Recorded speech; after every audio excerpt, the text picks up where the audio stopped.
बिस्मिल्लाहिर्रहमानिर्रहीम। अस्सलाम वालेकुम स्टूडेंट्स। आज हम चैप्टर नंबर 11 का जो है वो आगाज़ करने लगे हैं। इससे पहले हमने सी लैंग्वेज के जो है वो 3 चैप्टर स्टडी किए हैं। चैप्टर नंबर 8 जो कि प्रोग्राम फंडामेंटल्स के बारे में था, जिसमें हमने टर्बो C++ की बात की। प्रोग्राम सी लैंग्वेज में जो हम क्रिएट करते हैं स्टेप बाय स्टेप, कौन कौन से स्टेप्स हैं और कौन कौन सी जो बीच में चीज़ें इन्वॉल्व हैं, वो सारी हमने चैप्टर नंबर 8 में देखी, जो कि सी का पहला चैप्टर है। उसके बाद हमने चैप्टर नंबर 9 में एलिमेंट्स ऑफ सी की बात की, जिसमें हमने डाटा टाइप्स की बात की, वेरिएबल्स की नेमिंग की बात हमने की, और इसके अलावा ऑपरेटर्स की भी बात की। फिर हमने चैप्टर नंबर 10 के अंदर जो है वो इनपुट फंक्शन जो है देखा, आउटपुट फंक्शंस हमने देखे, प्रिंट एफ फंक्शन जो आउटपुट फंक्शन है उसको हमने डिस्कस किया। स्कैन एफ फंक्शन जो है वो इनपुट फंक्शन है जो हम यूज़ अभी कर रहे हैं। लास्ट लेक्चर में भी हमने उस प्रोग्राम भी हमने बनाया। तो इनपुट और आउटपुट के बारे में हमने चैप्टर नंबर 10 में देखा। इसके अलावा भी गेट सी एच और गेट सी एच ई इस तरह के फंक्शन जो हमने चैप्टर नंबर 10 में देखे। अब हमारे पास आ गया चैप्टर नंबर 11। इस वक्त तक हम बेसिक एक प्रोग्राम बनाना सीख चुके हैं। अगर आपने सारे लेक्चर जो हैं वो अटेंटिवली सुने हैं, देखे हैं, क्योंकि हमने उनमें प्रैक्टिकल भी परफॉर्म किया है, तो एक बेसिक प्रोग्राम बनाना जिसमें यूज़र से हम जो है वो इनपुट एंटर करवाएं और कुछ ऑपरेशन करने के बाद उस इनपुट के ऊपर हम कोई रिजल्ट आउटपुट कर दें। तो इस लेवल तक का प्रोग्राम, एक बेसिक प्रोग्राम जो है वो हम लास्ट टाइम जब हमने बनाया था, 2 नंबर्स को सम किया था और रिजल्ट को हमने डिस्प्ले किया था। दोनों नंबर हमने यूजर्स इनपुट किए थे। अब आगे बढ़ते हैं। आगे चैप्टर नंबर 11 जो है वो बड़ा इंपॉर्टेंट चैप्टर है। इस चैप्टर में हम डिसीजन कॉन्स्ट्रक्ट्स के बारे में पढ़ेंगे। डिसीजन कॉन्स्ट्रक्ट से मुराद है वो कौन कौन सी ऐसे कॉन्स्ट्रक्ट्स हैं, ऐसे टूल्स हैं जिनके ज़रिए हम अपने प्रोग्राम में डिसीजन ले सकते हैं। डिसीजन मेकिंग का प्रोसेस जो है वो हम अपने प्रोग्राम में ला सकते हैं। तो डिसीजन कंस्ट्रक्ट्स में जो सबसे पहला हमारा क्वेश्चन है वो एक लॉन्ग क्वेश्चन है। ये जो सबसे पहला क्वेश्चन है, ये वाला, ये एक लॉन्ग क्वेश्चन है और ये इंपॉर्टेंट क्वेश्चन है। इस क्वेश्चन में हम उन तमाम कॉन्स्ट्रक्ट्स के बारे में जो है वो सीखेंगे या डिस्कस करेंगे, बात करेंगे, जिनको हमने बाकी चैप्टर्स के अंदर जो है वो डिटेल में पढ़ना है।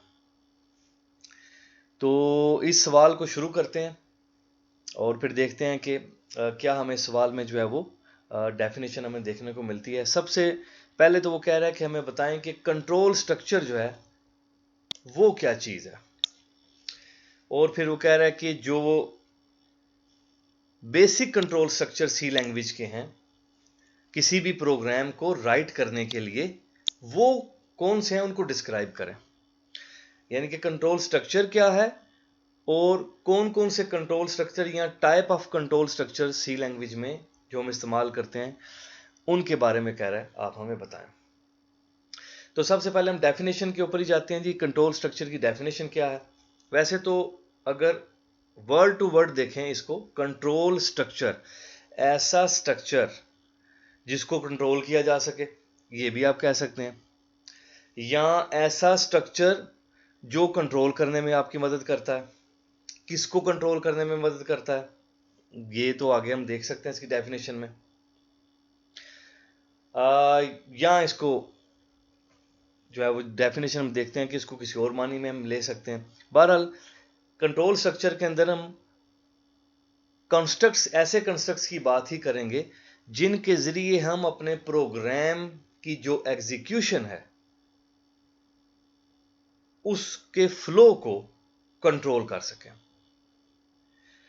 डेफिनेशन में सबसे पहले कह रहा है कंट्रोल स्ट्रक्चर की डेफिनेशन में, ऐसी स्टेटमेंट जो इस्तेमाल होती हैं कंट्रोल करने के लिए, किसको?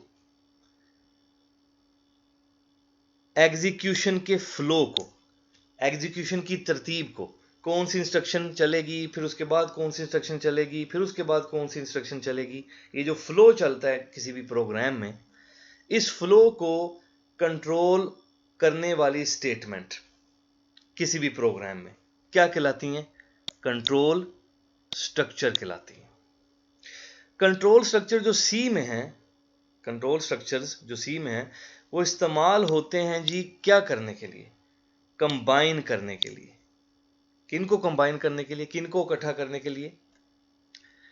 इंडिविजुअल इंस्ट्रक्शंस जो होती हैं आपकी, एक एक, दो दो, तीन तीन, चार चार इंस्ट्रक्शन जो होती हैं, उन तमाम इंस्ट्रक्शंस को एक सिंगल यूनिट के अंदर, एक सिंगल लॉजिकल सारी बात है, हम जब सॉफ्टवेयर की बात हम कर रहे हैं सेट ऑफ इंस्ट्रक्शन की, तो वो ऑटोमेटिकली वो तो सब कुछ लॉजिकली चल रहा है।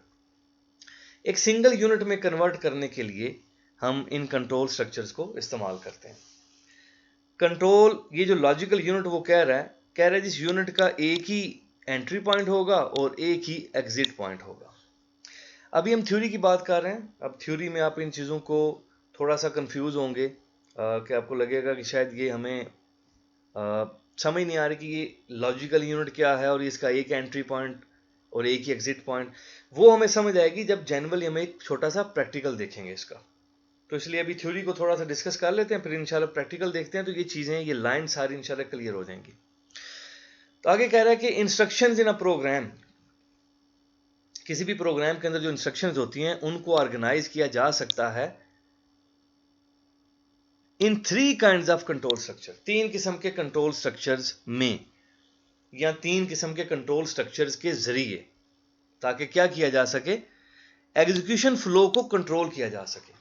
प्रोग्राम की जो एग्जीक्यूशन है उसके फ्लो को, उसकी तरतीब को, कि कौन सी इंस्ट्रक्शन चलनी चाहिए और कौन सी इंस्ट्रक्शन नहीं चलनी चाहिए, कौन सी इंस्ट्रक्शन कितनी दफा चलनी चाहिए, किस तरतीब से इंस्ट्रक्शन चलनी चाहिए, इसको हम फ्लो कह रहे हैं। ये जो बार बार फ्लो का वर्ड वो यूज कर रहा है ना, वो इसी को कह रहा है कि जो इंस्ट्रक्शन आप अपने प्रोग्राम में लिखते हैं वो किस तरतीब से चलनी चाहिए, नंबर 1, कितनी दफा चलनी चाहिए, नंबर 2, कौन सी चलनी चाहिए या कौन सी नहीं चलनी चाहिए, नंबर 3, और क्या हम ऐसा प्रोग्राम भी लिख सकते हैं जिसमें हम पूरा एक लॉजिकल यूनिट उठा के अलहदा से डिफाइन करें और फिर उसको एग्जीक्यूट करें, फिर वापस आ जाएं अपने पहले वाले यूनिट में। तो इन सारी चीजों को वो फ्लो जो है वो कह रहा है, बार बार जो वो फ्लो का वर्ड यूज कर रहा है, तो उसे आपने कंफ्यूज नहीं होना। तो वो भी हम देखेंगे इंशाल्लाह प्रैक्टिकल, तो आपको ये भी चीजें और क्लियर हो जाएंगी। कंट्रोल स्ट्रक्चर जो है वो इस्तेमाल होते हैं प्रोग्राम की लॉजिक बनाने में, प्रोग्राम की जो लॉजिक है उसको इंप्लीमेंट करने में, प्रोग्राम की लॉजिक लिखने में। वैसे भी आप जो प्रोग्राम लिख रहे होते हैं ना, तो उसमें आप जो मंतक, जो तरीकाकार यूज करते हैं किसी प्रॉब्लम को सॉल्व करने के लिए, उसको हम कहते हैं प्रोग्राम की लॉजिक। जैसे हमने लास्ट टाइम लिखा था एक प्रोग्राम जो 2 नंबर को जमा करता है, तो हमने लॉजिक क्या लगाई थी? हमने 2 नंबर लिए थे, उनको सम किया था, वो जो सम हमने किया था और फिर उनको डिस्प्ले कर दिया, तो यही इसी को लॉजिक वो कह रहा है। तो कंट्रोल स्ट्रक्चर भी इसी मकसद के लिए यूज होते हैं। अब ये कंट्रोल स्ट्रक्चर ऐसा कोई नई चीज नहीं है कि आप कहें कोई सी लैंग्वेज में बिल्कुल कोई नई चीज आ गई है, बल्कि अभी हम बात करेंगे तो आपको लगेगा कि कुछ कंट्रोल स्ट्रक्चर के बारे में तो ऑलरेडी आप जानते हो, और आप ऑलरेडी, अगर आप प्रोग्राम आपने बनाए हैं जो हमने पिछले लेक्चर्स के अंदर प्रैक्टिस की हैं, तो आपको ऑटोमेटिकली समझ भी आ जाएगी कंट्रोल स्ट्रक्चर जो है वो किन की बात कर रहा है, किसको वो कह रहा है कंट्रोल स्ट्रक्चर। तो different control structure C language में जो है वो यहां उसने दिए हुए हैं। सबसे पहले हमारे पास कौन सा है? Sequence structure. सीक्वेंस स्ट्रक्चर में क्या होता है? स्टेटमेंट्स एग्जीक्यूट होती हैं उसी ऑर्डर में जिस ऑर्डर में उनको स्पेसिफाई किया जाता है किसी भी प्रोग्राम में। जिस ऑर्डर में आपने स्टेटमेंट लिखी हैं किसी प्रोग्राम में, अगर उसी ऑर्डर में, उसी तरतीब से वो एग्जीक्यूट हो जाएं, तो हम कहेंगे कि ये कौन सा स्ट्रक्चर है? सीक्वेंस स्ट्रक्चर है। कंट्रोल जो है आपके प्रोग्राम का, वो चलता है एक स्टेटमेंट से, ठीक है जी, फ्रॉम वन स्टेटमेंट से दूसरी statement in a logical sequence, ठीक है जी। फिजिकली तो हमें कुछ चीजें नजर तो नहीं आ रही होती कि एक स्टेटमेंट से अब कंट्रोल जो है वो मूव करके दूसरी पे आ रहा है, फिर ये कंट्रोल अब तीसरी पे जा रहा है, इसलिए वो उसको लॉजिकल सीक्वेंस कह रहा है। तो ये जो हमारा कंट्रोल होता है ये मूव करता है, फ्लो करता है एक स्टेटमेंट से दूसरी स्टेटमेंट के ऊपर एक लॉजिकल सीक्वेंस में। यानी लॉजिकल सीक्वेंस में पहले पहली चली, फिर उसके बाद दूसरी चली, फिर तीसरी चली, ठीक हो गया। तमाम स्टेटमेंट जो हैं आपके प्रोग्राम में वो एग्जीक्यूट होंगी सिर्फ एक दफा, एग्जैक्टली एक दफा होगी। ऐसी कोई स्टेटमेंट नहीं होगी जो एक से ज्यादा दफा एग्जीक्यूट हो। ये स्टेटमेंट जो है उसकी आगे जाके थोड़ा सा कॉन्ट्राडिक्शन क्रिएट करेगी, लेकिन फॉर द टाइम बिंग जो कह रहा है वो बिल्कुल ठीक कह रहा है कि हर स्टेटमेंट आपके प्रोग्राम में एक दफा ही चलेगी। इसका मतलब है कि कोई भी स्टेटमेंट जो है वो स्किप्ड नहीं होगी और कोई भी स्टेटमेंट एक से ज्यादा दफा एग्जीक्यूट नहीं होगी। किस स्ट्रक्चर में, ये भी देख लें, सीक्वेंस स्ट्रक्चर में इसकी बात कर रहे हैं। तो सीक्वेंस स्ट्रक्चर के अंदर कोई भी स्टेटमेंट एक से ज्यादा दफा एग्जीक्यूट नहीं होगी और ना कोई स्टेटमेंट स्किप होगी, एग्जैक्टली एक दफा हर स्टेटमेंट चलेगी। ये उसकी सिंपल सी डायग्राम बनाई है। फॉर एग्जांपल आपके पास 4 स्टेटमेंट हैं, तो पहली स्टेटमेंट चलेगी, फिर दूसरी स्टेटमेंट चलेगी, फिर तीसरी स्टेटमेंट चलेगी और फिर चौथी स्टेटमेंट चलेगी। ठीक है जी। तो तरतीब यही रहेगी। ये नहीं होगा कि पहली स्टेटमेंट के बाद जो है वो कंट्रोल जो है वो जंप करके तो तीसरी पे आ जाए, यहां आ जाए पहली से, ऐसा नहीं होगा। ठीक है जी, ऐसा नहीं होगा। पहली के बाद दूसरी चलेगी सीक्वेंस स्ट्रक्चर के अंदर, फिर तीसरी चलेगी, फिर चौथी, फिर पांचवी, फिर छठी, ऐसे सो ऑन चलती जाएंगी।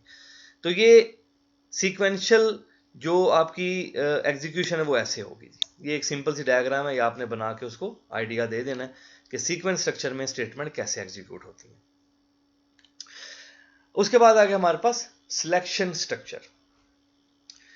सिलेक्शन स्ट्रक्चर जो है ये सिलेक्ट करता है एक स्टेटमेंट को या एक से ज्यादा स्टेटमेंट्स को, क्या करने के लिए, एग्जीक्यूट करने के लिए।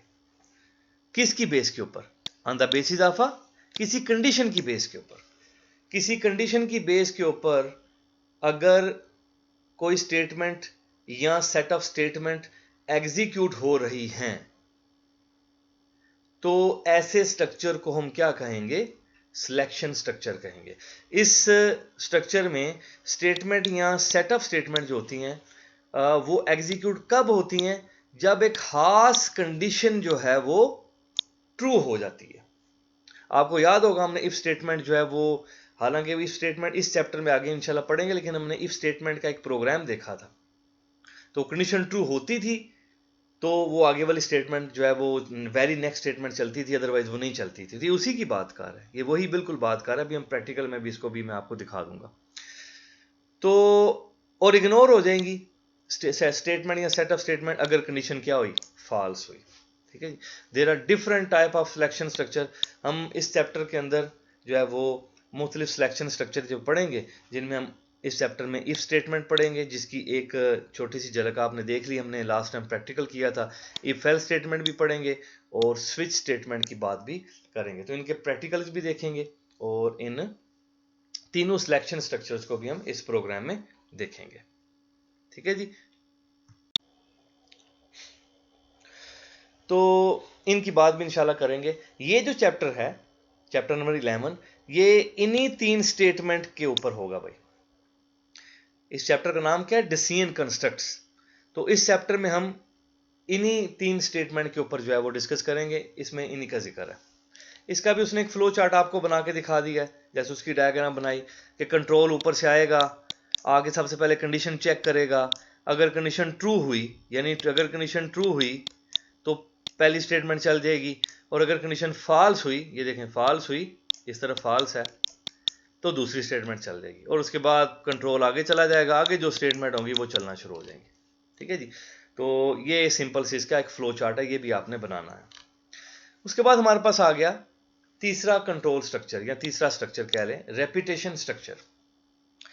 रेपिटेशन स्ट्रक्चर के अंदर क्या होता है जी, ये एग्जीक्यूट करता है एक स्टेटमेंट को या सेट ऑफ स्टेटमेंट को बार बार, रेपिटेडली, बार बार उसको रिपीट करेगा। इसको हम आइट्रेशन स्ट्रक्चर भी कहते हैं और इसको लूप स्ट्रक्चर भी कहते हैं। ये भी आपने याद रखना है। रेपिटेशन स्ट्रक्चर को ज्यादातर जो है आप देखेंगे प्रोग्रामिंग की दुनिया में इसको हम लूप के नाम से याद रखते हैं। रेपिटेशन स्ट्रक्चर कम बोला जाता है, आइट्रेशन स्ट्रक्चर भी कम बोला जाता है, लेकिन ज्यादा बोला जाता है लूप्स के बारे में। तो रेपिटेशन स्ट्रक्चर में कौन कौन से हम स्ट्रक्चर पढ़ेंगे इस कोर्स के अंदर, फॉर लूप पढ़ेंगे, व्हाइल लूप पढ़ेंगे और डू व्हाइल लूप पढ़ेंगे। और ये तीनों हम पढ़ेंगे चैप्टर नंबर 12 के अंदर पढ़ेंगे। ये तीनों किस में पढ़ेंगे जी? चैप्टर नंबर 12 में। जैसे इस चैप्टर में यानी 11वें चैप्टर में हम क्या पढ़ेंगे? इफ स्टेटमेंट पढ़ेंगे, इफ एल्स स्टेटमेंट पढ़ेंगे और स्विच स्टेटमेंट पढ़ेंगे। और ये तीनों स्टेटमेंट क्या है? सिलेक्शन स्ट्रक्चर है।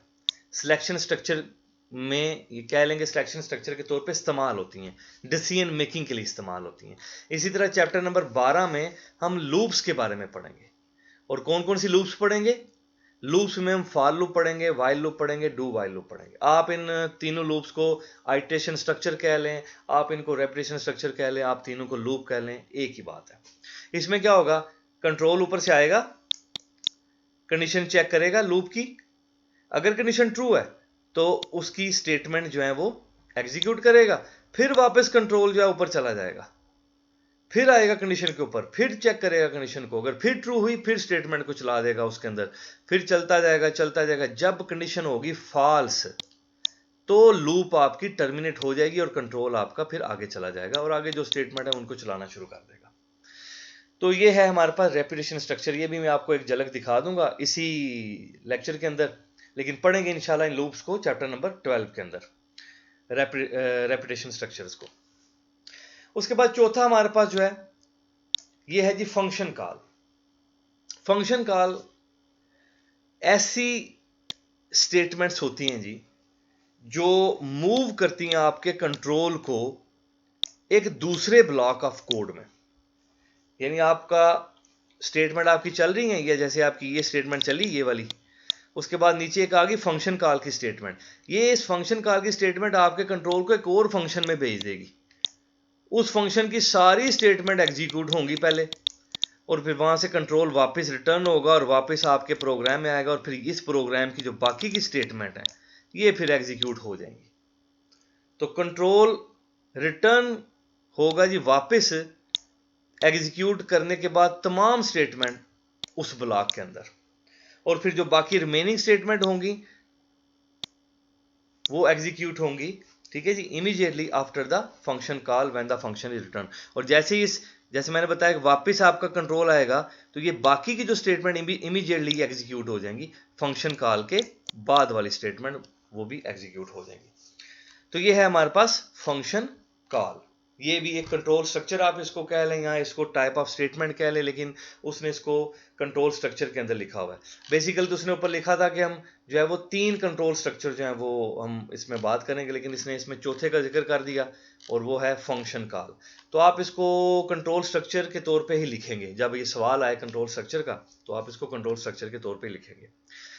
अब स्टूडेंट्स हम इन चारों का एक थोड़ा सा प्रैक्टिकली व्यू देख लेते हैं कि वो क्या है। ये भी याद रखिए कि ये जो सवाल है, इस सवाल में उसने 4 कंट्रोल स्ट्रक्चर्स की बात की है, जिसमें पहला कंट्रोल स्ट्रक्चर जितने अभी तक हमने प्रोग्राम बनाए हैं वो पहले कंट्रोल स्ट्रक्चर के तहत बनाए हैं, जिसको हम क्या कहते हैं? Sequence structure. दूसरा जो उसने कहा सिलेक्शन स्ट्रक्चर, उसका आगाज होगा इस चैप्टर में जो कि चैप्टर नंबर 11 है। तीसरा जो उसने कहा रेपिटेशन स्ट्रक्चर, उसको हम पढ़ेंगे, जो रेपिटेशन स्ट्रक्चर की जो स्टेटमेंट है वो पढ़ेंगे हम चैप्टर नंबर 12 में, यानी कि इससे अगले चैप्टर में। और ये जो फंक्शन कॉल वाला है ये हम पढ़ेंगे चैप्टर नंबर 13 के अंदर, ठीक है जी। तो ये नहीं है कि आप कहेंगे फंक्शन कॉल की हमें यही समझ आ जाए, यहां तो समझ तो आपको नहीं आएगी, क्योंकि इसके ऊपर एक पूरा चैप्टर है, पूरी डिटेल है। तो वो चैप्टर नंबर 13 में जाके हम पढ़ेंगे फंक्शन कॉल के बारे में, और रेपिटेशन के बारे में चैप्टर नंबर 12 में पढ़ेंगे। अब थोड़ा सा इनका प्रैक्टिकल व्यू देख लेते हैं, उससे भी आपको काफी अंदाजा हो जाएगा कि कंट्रोल स्ट्रक्चर बेसिकली किन की बात वो कर रहा है। तो मैं यहाँ कोड ब्लॉक ओपन कर लेता हूं, और सबसे पहले तो मैं यहाँ चला जाता हूं जी, हम बात कर लेते हैं, चलें हम यहीं से बात कर लेते हैं। देखें ये हमारे सामने एक प्रोग्राम है। ये मेन फंक्शन स्टार्ट हुआ। बेसिक चीजें तो मैं आपसे डिस्कस नहीं करूंगा क्योंकि वो हम ऑलरेडी कर चुके हैं। ये मेन फंक्शन यहां से स्टार्ट हुआ और यहां खत्म हो गया, ऐसे ही है जी, यहां से स्टार्ट और यहां खत्म हो गया। ये फंक्शन जो मेन फंक्शन है, इसके बाद भी यहां एक नीचे एक और फंक्शन भी हमने बनाया हुआ है, जिसका नाम क्या है? सम। इसका नाम क्या है? इस फंक्शन का नाम मेन, और इस फंक्शन का नाम क्या है? सम। अभी आप छोड़ दीजिए कि इसके पीछे वाइड क्यों लिखा हुआ है और इसके पीछे इंट क्यों लिखा हुआ है। बस इतना याद रखिए, ये भी एक फंक्शन है जिसका नाम मेन है और ये भी एक फंक्शन है जिसका नाम सम है। लेकिन याद रखिए, आपका जब प्रोग्राम सी का रन होता है तो सबसे पहले कौन सा फंक्शन रन होता है? मेन फंक्शन ही रन होता है। तो अब हम बात करने लगे हैं कि इस फंक्शन में देखें कितनी स्टेटमेंट लिखी हुई हैं। 1, 2, ये दूसरी, ये तीसरी स्टेटमेंट, ये चौथी स्टेटमेंट, ये पांचवी स्टेटमेंट, ये छठी स्टेटमेंट और ये सातवीं स्टेटमेंट। 7 स्टेटमेंट इस फंक्शन के अंदर लिखी हुई है। ऐसा होगा क्या आपके ख्याल से कि ये जो इंस्ट्रक्शन है ये इस इंस्ट्रक्शन के बाद चले? बिल्कुल ऐसा नहीं होगा। पहले ये इंस्ट्रक्शन चलेगी, उसके बाद ये वाली इंस्ट्रक्शन चलेगी। ठीक है जी, पहले ये इंस्ट्रक्शन चलेगी, फिर उसके बाद ये दूसरी इंस्ट्रक्शन, ये तीसरी इंस्ट्रक्शन चलेगी, फिर ये चौथी, फिर ये पांचवी, फिर ये छठी और फिर ये सातवीं। जिस तरतीब से ये इंस्ट्रक्शन लिखी हुई हैं उसी तरतीब से ये इंस्ट्रक्शन एग्जीक्यूट होंगी। इसको कहते हैं सीक्वेंशियल स्ट्रक्चर। यानी जिस ऑर्डर में ये स्टेटमेंट हमने लिखी है ये बिल्कुल इसी ऑर्डर में चलेंगी। ऐसा नहीं होगा कि ये पहली वाली स्टेटमेंट चलने के बाद ये दो ना चलें और ये वाली चल जाए, ऐसा नहीं होगा। सीक्वेंस स्ट्रक्चर के अंदर, सीक्वेंशियल स्ट्रक्चर के अंदर आपकी स्टेटमेंट उसी तरतीब से चलती हैं जिस तरतीब में आपने उनको लिखा होता है। तो ये तो बात होगी सीक्वेंस। दूसरा प्रोग्राम देख लेते हैं। फॉर एग्जांपल ये प्रोग्राम है, इस प्रोग्राम में पहले ये इंस्ट्रक्शन है, 2 वेरिएबल डिक्लेयर किए। तो क्या आपके ख्याल से ये 2 वेरिएबल डिक्लेयर वाली इंस्ट्रक्शन बाद में चलेगी, पहले ये 2 चल जाएंगी? बिल्कुल ऐसा नहीं होगा। पहले यही चलेगी क्योंकि ये लिखी है, फिर उसके बाद ये 2 चलेंगी, फिर ये स्टेटमेंट, इफ स्टेटमेंट जो यहां से लेके यहां तक है, ये एक स्टेटमेंट है। आप ये ना सोचिएगा ये इफ स्टेटमेंट यहां तक है। कई स्टूडेंट ये सोच रहे होते हैं यार ये इफ स्टेटमेंट तो यहां खत्म हो गया, ये तो आगे प्रिंट एफ है। नहीं भाई, ये इफ स्टेटमेंट यहां से शुरू हुई, इफ एल्स, और यहां खत्म हुई। ये पूरी एक स्टेटमेंट गिनी जाती है। ठीक है, और ये भी एक स्टेटमेंट है। तो इस प्रोग्राम में कितनी है? 1, 2, 3, 4 और 5 स्टेटमेंट है। ठीक हो गया। तो ये 5 स्टेटमेंट की तरतीब क्या होगी? पहले ये चलेगी, फिर उसके बाद ये असाइनमेंट स्टेटमेंट A10 वाली, फिर B20 वाली एंड सो ऑन। ऐसा नहीं होगा कि ये 8-10 वाली स्टेटमेंट चलने के बाद जो है वो रिटर्न वाली चल जाए और बाद में इफ एल्स चले। तो भाई सीक्वेंस स्ट्रक्चर के अंदर क्या होता है कि जो स्टेटमेंट जिस ऑर्डर में आपने लिखी है उसी ऑर्डर में वो एग्जीक्यूट होंगे। इसको कहते हैं सीक्वेंशियल स्ट्रक्चर या सीक्वेंस स्ट्रक्चर। और ये तो सिंपल है, जो भी आप प्रोग्राम अभी तक लिख रहे थे या अभी तक हम प्रैक्टिकल कर रहे थे वो सारे सीक्वेंस स्ट्रक्चर्स के मुताबिक ही थे। दूसरी बात, दूसरा आगे वो क्या कह रहे हैं हमारे पास? Selection structure. तो आप यहां आ जाएं इस प्रोग्राम में, ये इसी में बल्कि ये सिलेक्शन स्ट्रक्चर।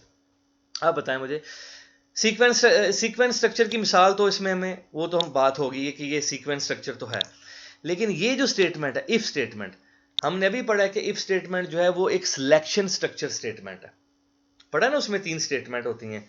ये आपने इधर यहां ऊपर चले जाते हैं, देखें ये सिलेक्शन स्ट्रक्चर में आपने ये 3 स्टेटमेंट पढ़ी है ना, इफ है, इफ एल्स और स्विच है। ये तीनों स्टेटमेंट क्या कहलाती हैं? Selection structure. इनका काम क्या होता है? एक स्टेटमेंट या सेट ऑफ स्टेटमेंट एग्जीक्यूट होंगे किसकी बेस के ऊपर? कंडीशन की बेस के ऊपर। तो देखें यहां हमने कंडीशन लगाई है, ये कंपाउंड कंडीशन है एक। अब कंपाउंड कंडीशन क्या है ये तो हम पिछले लेक्चर में आप उसको देख लीजिएगा। तो ये कंडीशन जब ट्रू होगी तो ये वाली स्टेटमेंट, या अगर यहां ज्यादा स्टेटमेंट लिखी होती तो वो एग्जीक्यूट हो जाती इस कंडीशन की बेस के ऊपर। और अगर ये कंडीशन फॉल्स है तो फिर ये वाली स्टेटमेंट एग्जीक्यूट, या एक से ज्यादा स्टेटमेंट यहां लिखी होती तो वो एग्जीक्यूट ना होती। इसको हम कहते हैं सिलेक्शन स्ट्रक्चर। तो इस वक्त एक सिलेक्शन स्ट्रक्चर आपके सामने है जिसमें हमने किसकी एग्जांपल देख रहे हैं? इफ स्टेटमेंट की। तो इफ स्टेटमेंट एक सिलेक्शन स्ट्रक्चर है। ठीक है जी, उन टर्म्स वो यूज कर रहे हैं ना उससे आपने कंफ्यूज या परेशान नहीं होना। तो इफ स्टेटमेंट एक सिलेक्शन स्ट्रक्चर है ये। और सिलेक्शन स्ट्रक्चर में क्या होता है? डिसीजन मेकिंग होती है। और डिसीजन मेकिंग हम यहां कर रहे हैं इस कंडीशन की बेस के ऊपर ये स्टेटमेंट चलेगी या नहीं चलेगी। ठीक हो गया, ये क्लियर हो गया। तो ये है सिलेक्शन स्ट्रक्चर की मिसाल आपके सामने। उसके बाद कौन सा है हमारे पास?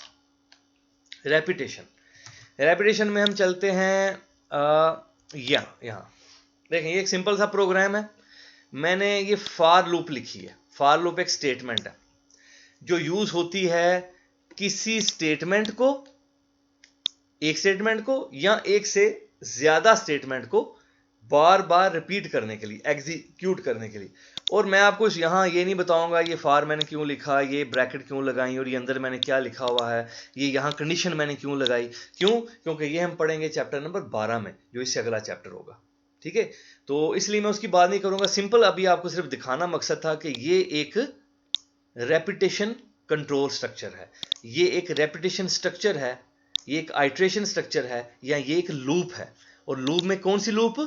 फार लूप। 3 लूप के बारे में वहां बात हुई है ना, फार लूप के बारे में हमने बात की, अभी वाइल का नाम हमने लिया और डू वाइल का नाम लिया। इन तीनों लूप्स को, इन तीनों स्ट्रक्चर्स को हम कहां पढ़ेंगे? चैप्टर नंबर 12 में।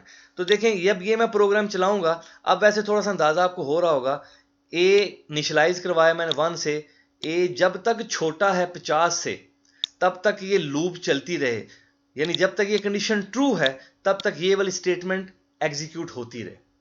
तो ये स्टेटमेंट शुरू में A1 है, कंडीशन चेक होगी, A 50 से छोटा है, पाकिस्तान प्रिंट हो जाएगा एक दफा। फिर कंट्रोल ऊपर जाएगा और A में एक इजाफा करेगा। आपको याद है ना ये पोस्ट फिक्स ऑपरेटर क्या करता है, A में इजाफा करेगा एक का, फिर कंडीशन चेक होगी, फिर भी ट्रू है, A अब 2 हो गया लेकिन वो फिर भी छोटा है 50 से, फिर पाकिस्तान प्रिंट होगा, फिर कंट्रोल जाएगा। तो A में इजाफा होता जाएगा और एक वक्त आएगा कि A 50 के बराबर या 50 से बड़ा हो जाएगा। जैसे ही A 50 से बड़ा होगा ये कंडीशन क्या हो जाएगी? फॉल्स हो जाएगी और ये पूरा लूप जो है ये टर्मिनेट हो जाएगा। लेकिन टर्मिनेट होने से पहले पहले ये 50 दफा पाकिस्तान प्रिंट कर चुका होगा। इसको चला के हम देखते हैं, ये देखें 50 दफा यहां उसने पाकिस्तान को प्रिंट कर दिया। अभी आप बिल्कुल इसमें कंफ्यूज ना हो, परेशान ना हो कि ये कैसे उसने किया है, या इसका ये ड्राई रन हम करके, वो इंशाल्लाह हम चैप्टर नंबर 12 में करेंगे, जब हम लूप्स जो है वो बकायदा हम उनको स्टडी करेंगे, डिस्कस करेंगे, उनका प्रैक्टिकल भी करेंगे। लेकिन यहां सिर्फ बताना था, ये है रेपिटेशन स्ट्रक्चर, जिसमें आप एक स्टेटमेंट को यहां मैं एक और स्टेटमेंट लिख देता हूं, सेट ऑफ स्टेटमेंट है ना ये। अच्छा, ये जो है ना ब्रैकेट, ये किसकी है? ये इस फार लूप की है। इन ब्रैकेट्स को वो कह रहा है लॉजिकल यूनिट। देखें, ये लॉजिकल यूनिट है, वो कह रहा है लॉजिकल यूनिट, वो बार बार यूज कर रहा है। तो भाई ये एक यूनिट बना दिया। देखें, 2 स्टेटमेंट का क्या बना दिया उसने? एक यूनिट बना दिया। इसको कह रहा है वो लॉजिकल यूनिट। इसी तरह ये यहां देखें, ये एक लॉजिकल यूनिट है। आप यहां ब्रैकेट भी यूज कर सकते हैं, ये ऐसे यूज कर सकते हैं। मैं स्टेटमेंट को उठा के यहां लिख दूं और इस स्टेटमेंट के इर्द गिर्द भी ब्रैकेट लगा देता हूं। ठीक है जी, यहां भी ब्रैकेट लगा देता हूं, ये भी ब्रैकेट लगा दी। ठीक है जी, ये देखें, इसको यहां कर दिए, यहां देखें, ये क्या है? ये एक लॉजिकल यूनिट बन गया। जब आप ब्रैकेट ऐसे लगा देते हैं ना, ऐसे ब्रैकेट्स आपने लगा दिए, कर्ली ब्रेसेस ओपन क्लोज, डेलीमीटर्स लगा दिया आपने, अंदर ये आपने एक स्टेटमेंट लिखी, यहां पर 10 स्टेटमेंट लिख दें, यहां मैं कोड स्टेटमेंट लिख देता हूं। अब ये 2 स्टेटमेंट का क्या बन गया? एक लॉजिकल यूनिट बन गया। और ये कितने स्टेटमेंट का लॉजिकल यूनिट है? एक स्टेटमेंट का लॉजिकल यूनिट है। और अगर हम रेपिटेशन में देखें तो ये देखें, 2 स्टेटमेंट का हमने लॉजिकल यूनिट बनाया। दूसरी स्टेटमेंट हम यहाँ रन कर देते हैं, फॉर एग्जाम्पल यहाँ हम लिख देते हैं USA। अब क्या होगा? अब 50 दफा पाकिस्तान भी प्रिंट होगा और हर पाकिस्तान प्रिंट होने के बाद USA भी प्रिंट होगा। इसको रन करके देख लेते हैं। देखें, Pakistan USA, Pakistan USA, Pakistan USA। तो देखें, इसको वो लॉजिकल यूनिट कह रहा था। ये भी मैंने आपको बताया कि ये आपके ज़हन में बार बार चल रहा होगा, ये लॉजिकल यूनिट किसको कह रहा था। तो लॉजिकल यूनिट से मुराद होती है जब आप एक स्टेटमेंट को या सेट ऑफ स्टेटमेंट को एक समझें एक ब्लॉक में बंद कर देते हैं। इसको आप लॉजिकल ब्लॉक कह लें, लॉजिकल यूनिट कह लें, कुछ भी। ठीक है जी, तो ये हो गया हमारे पास अगला। तो ये है रेपिटेशन स्ट्रक्चर की एग्जांपल। उसके बाद हमारे पास लास्ट वन क्या था? Function call. देखें, फंक्शन कॉल जो है उसकी मिसाल भी हम देखते हैं, जो कि हम पढ़ेंगे चैप्टर नंबर जो है वो चैप्टर नंबर 13 के अंदर पढ़ेंगे फंक्शंस के बारे में। फंक्शंस क्या होते हैं? तो देखें, यहां हमने एक मेन फंक्शन लिखा, जो कि हमने लाजमी लिखना होता है, क्योंकि हर प्रोग्राम जो है वो मेन फंक्शन से स्टार्ट होता है। तो अगर मैं मेन फंक्शन नहीं लिखूंगा तो प्रोग्राम कंपाइल तो हो जाएगा, एग्जीक्यूट नहीं होगा। लेकिन यहां मैंने एक और फंक्शन भी लिखा है, ये उसका नाम क्या है? सम। तो अब क्या होगा? कंट्रोल जब यहां आएगा, यहीं से शुरू होगा ना प्रोग्राम चलना, इस स्टेटमेंट से। मेन फंक्शन की पहली स्टेटमेंट तो यही है ना। तो स्क्रीन पे क्या प्रिंट होगा? ये वाली लाइन, दिस प्रोग्राम में यूज टू। फिर उसके बाद कौन सी स्टेटमेंट चलेगी? ये वाली। फिर उसके बाद कौन सी? ये वाली। फिर उसके बाद एक स्टेटमेंट लिखी हुई है, इसको हम कहते हैं फंक्शन कॉल, क्योंकि इसमें मैंने एक फंक्शन को कॉल किया है। फंक्शन को कॉल करते हैं उसके नाम से। तो मैंने फंक्शन का नाम लिखा सम, ये सम, और आगे ब्रैकेट्स लगा दिए हैं, सेमीकोलन, ये इसको हम कहते हैं फंक्शन कॉल। ये हम चैप्टर नंबर 13 में देखेंगे फंक्शन कॉल क्या होता है, इसको इसकी डिटेल देखेंगे। लेकिन सिंपल इतना तो आइडिया हो गया होगा कि ये फंक्शन कॉल स्टेटमेंट क्या करेगी, ये जब ये स्टेटमेंट एग्जीक्यूट होगी ना, तो आपका कंट्रोल इस मेन फंक्शन से निकल कर इधर से निकल आएगा। ये आगे वाली स्टेटमेंट नहीं चलेंगी, ये भी नहीं चलेंगी, ये कंट्रोल यहां से निकल आएगा, कहां आ जाएगा, इस फंक्शन में आ जाएगा, और यहां इस स्टेटमेंट को रन करेगा, फिर इस स्टेटमेंट को रन करेगा, सॉरी, फिर इसको रन करेगा, फिर इसको रन करेगा। ये वही प्रोग्राम है जो कल मैंने बनाया था लास्ट टाइम, 2 नंबर्स को यूजर से इनपुट करके तो सम, तो फिर इसको रन करेगा, फिर ये स्टेटमेंट चलेगी। तो इन तमाम स्टेटमेंट को वो बारी बारी रन करेगा सम फंक्शन के अंदर, और रन करने के बाद जब ये आखिरी स्टेटमेंट रन हो जाएगी तो कंट्रोल वापस कहां चला जाएगा, कंट्रोल वापस यहां आ जाएगा, इस सम फंक्शन के बाद यहां आ जाएगा, और बाकी जो मेन फंक्शन की स्टेटमेंट रह गई हैं उनको एग्जीक्यूट कर देगा। तो फिर उसके बाद ये चलेगी और उसके बाद ये चलेगी। इसको वो कह रहा है फंक्शन कॉल, ये है जी फंक्शन कॉल। देखें इसको, ये स्टेटमेंट है फंक्शन कॉल। तो फंक्शन कॉल क्या करती है, आपके कंट्रोल को मूव कर देती है दूसरे फंक्शन के अंदर, दूसरे ब्लॉक के अंदर। ये ब्लॉक है ना पूरा एक बना हुआ, ये ब्लॉक है, ये ब्रैकेट यहां से लेके यहां तक एक लॉजिकल यूनिट है, एक ब्लॉक है। इस ब्लॉक को हमने क्या नाम दे दिया, सम का नाम दे दिया, ठीक है जी। तो सम एक फंक्शन है। फंक्शन होते ही क्या है, ऐसे ब्लॉक होते हैं जिनको हम कोई नाम दे देते हैं। तो ये देखें हमने इसको नाम दे दिया, क्या, सम का नाम। तो कंट्रोल फंक्शन कॉल क्या करेगा, कंट्रोल मूव कर देगा इस ब्लॉक में, और इस ब्लॉक में सारी स्टेटमेंट पहले एग्जीक्यूट होंगी और फिर वापस कंट्रोल चला जाएगा जहां से कंट्रोल आया था, कॉलिंग फंक्शन से, ठीक है। ये कॉल करने वाला है कॉलिंग फंक्शन, और ये कौन सा फंक्शन है, कॉल्ड फंक्शन, जिसको कॉल किया गया है, ठीक है जी। और इस स्टेटमेंट की जो बाकी स्टेटमेंट वो एग्जीक्यूट हो जाएंगे। इसको चला के देख लेते हैं, देखें जी। यहां सबसे पहले this program is use to, तो ये लिखा this program is use to. फिर उसके बाद two number must be, two number must be, number must be enter by user, number must be enter by user. उसके बाद क्या लिखा हुआ है, this program will calculate the sum of two number. भाई आगे तो नहीं लिखा हुआ दिस प्रोग्राम कैलकुलेट, यहां तो नहीं लिखा हुआ, तो फिर ये मैसेज कहां से आया, दिस प्रोग्राम कर, क्यों, क्योंकि ये स्टेटमेंट कॉल हुई है सम की, और जैसे सम की स्टेटमेंट कॉल हुई है कंट्रोल कहां चला गया, यहां चला गया, और यहां ये वाला लाइन चली है, दिस प्रोग्राम विल कैलकुलेट, तो लिखा हुआ है दिस प्रोग्राम कैलकुलेट। उसके बाद क्या कर रहा है, enter the value of first number, तो हमने फर्स्ट नंबर एंटर कर दिया। उसके बाद एंटर प्रेस किया, क्या आगे क्या आ गया, enter the value of second number, B की वैल्यू मांग रहा है, हमने दूसरी वैल्यू एंटर कर दी। और उसके बाद मैंने एंटर प्रेस किया, तो क्या प्रिंट हुआ, सम ऑफ टू नंबर इज, तो लिखा हुआ है सम ऑफ टू नंबर इज 35। उसके बाद कंट्रोल वापस कहां चला गया, यहां आ गया मेन फंक्शन में, और मेन फंक्शन में कौन सी लाइन चली, ये वाली, प्रोग्राम एंड्स। शुरू में भी 2 लाइन का ब्रेक मैंने दे दिया है, एंड पे भी, तो ये देखें प्रोग्राम एंड, शुरू में भी लाइन ब्रेक, एंड पे भी, और उसके बाद thanks for using program, thanks for using program. तो ये है फंक्शन कॉल के एग्जांपल। होपफुली ये कंट्रोल स्ट्रक्चर आपको चारों जो है वो समझ आ गए होंगे जी। तो ये है जी हमारे पास हमारा ये लॉन्ग क्वेश्चन चैप्टर नंबर 11 का, कि डिसीजन, जो चैप्टर का टाइटल तो डिसीजन कंस्ट्रक्ट इसलिए है क्योंकि इसमें, इस चैप्टर में हम डिसीजन मेकिंग स्टेटमेंट पढ़ेंगे, और वो 3 डिसीजन मेकिंग स्टेटमेंट हैं, और वो उसने हमें बता दिया है, इफ एल्स और स्विच। आप इन तीनों को सिलेक्शन स्ट्रक्चर कहें, आप इन तीनों को डिसीजन कंस्ट्रक्ट्स कहें, डिसीजन मेकिंग स्टेटमेंट कहें, एक ही बात है, ठीक है जी। तो इस चैप्टर में हम ये वाला इस कॉन्सेप्ट को जो है पढ़ेंगे, और इस कॉन्सेप्ट के अंदर जो जो स्टेटमेंट आएंगी उनके ऊपर हम बात करेंगे। चैप्टर नंबर 12 के अंदर फिर हम रेपिटेशन स्ट्रक्चर इंशाल्लाह पढ़ेंगे, और चैप्टर नंबर 13 में हम फंक्शन कॉल के बारे में बात करेंगे। लेकिन एक जो है वो जनरल सा व्यू मैंने आपको उन प्रोग्राम की फॉर्म में जो भी मैंने आपको दिखाए हैं, आपको किसी हद तक आइडिया हो गया होगा बगैर पढ़े उन चैप्टर्स को, कि आगे जो है वो किस लेवल का हम काम आगे करने लगे हैं। तो इंशाल्लाह इन स्टेटमेंट को, यही हमारा बाकी का कोर्स भी है, यानी ये जो सवाल आप इस वक्त आपके सामने है कंट्रोल स्ट्रक्चर का, बेसिकली यही पूरा कोर्स है हमारा सी का, जो हमने पार्ट 2 में पढ़ना है। यानी आगे हम इस चैप्टर में हम सिलेक्शन स्ट्रक्चर मुकम्मल कर लेंगे, 12वें में हम रेपिटेशन स्ट्रक्चर, और उसके बाद फंक्शन कॉल वाला लास्ट चैप्टर होगा। फाइल वाले चैप्टर में कुछ हम शॉर्ट क्वेश्चन सिर्फ करेंगे। तो ये हमारे पास आ गया कंट्रोल स्ट्रक्चर के बारे में क्वेश्चन। इसमें अगर आपको कोई कंफ्यूजन थोड़ी बहुत अभी है, तो वो आप जो है वो नीचे चैट बॉक्स में अपना क्वेश्चन लिख दें, ताकि मैं उसको जो है वो आंसर कर सकूं। लेकिन मैं फिर आपसे कह रहा हूं कि इनके बारे में जो नीचे ये रेपुटेशन, या क्योंकि ये स्टेटमेंट अभी हमने पढ़ी नहीं है तो। और मैं एक और चीज़ आपको बता दूं, ये जो रेपुटेशन में या ये सिलेक्शन के अंदर जो इफ एल स्विच है, ये कोई सिर्फ सी लैंग्वेज की स्टेटमेंट्स नहीं है। आप कल को जावा लैंग्वेज पढ़ेंगे, पीएचपी लैंग्वेज पढ़ेंगे या कोई और लैंग्वेज पढ़ते हैं, आपको यही सिलेक्शन स्ट्रक्चर पढ़ने हैं, वहां भी यही पढ़ने हैं। और इवन दो बहुत सारी लैंग्वेजेस में जो लिखने का जो सिंटेक्स है, जो तरीकाकार है, वो भी बिल्कुल वैसे ही होगा जो सी लैंग्वेज में आप यूज़ करेंगे। जैसे कि पीएचपी में, जावास्क्रिप्ट के अंदर आप सेम वही तरीका यूज़ करेंगे जो आप सी में सीखेंगे।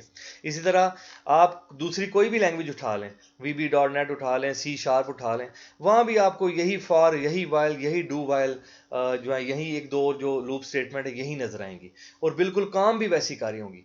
बेसिक कॉन्सेप्ट जो है वो ना तो सिलेक्शन स्ट्रक्चर का बदलेगा किसी लैंग्वेज में, ना ही रेपुटेशन स्ट्रक्चर का बदलेगा। ठीक है जी। इसी तरह फंक्शन का जो कॉन्सेप्ट है, फंक्शन सी लैंग्वेज में हम इनको फंक्शन कह रहे हैं, जावा में इनको मेथड्स का नाम दे देंगे।